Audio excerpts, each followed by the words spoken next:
বর্ষা এলেই দক্ষিণাঞ্চলের অনেক এলাকা পানিতে ডুবে যায়, জনজীবনে নামে দুর্ভোগ। কিন্তু এ পানি যেন আশীর্বাদ হয়ে আসে ঝালকাঠি নদীর পাড়ের জনপদের জন্য।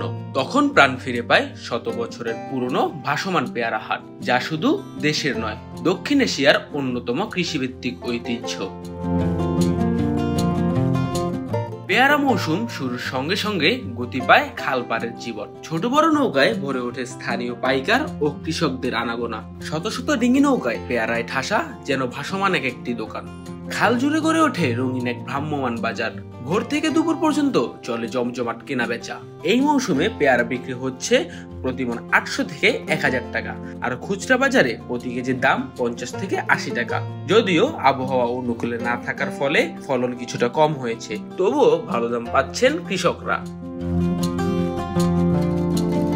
কৃষি বিভাগ জানিয়েছে, খরার প্রভাবে উৎপাদন কমলেও চাষিদের উৎসাহিত করতে উৎপাদন বাড়ানোর পরামর্শ দেওয়া হচ্ছে।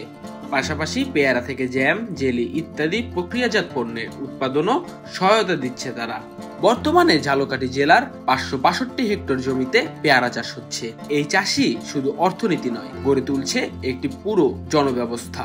কারণ এই ভাসমান হাট শুধু বাণিজ্যের কেন্দ্র নয়, এটি হাজারো মানুষের জীবিকার অবলম্বন, একটি জীবন্ত ঐতিহ্য যেখানে নদী, ফল আর মানুষের শ্রম মিলেই গড়ে উঠেছে এক জলের শহর।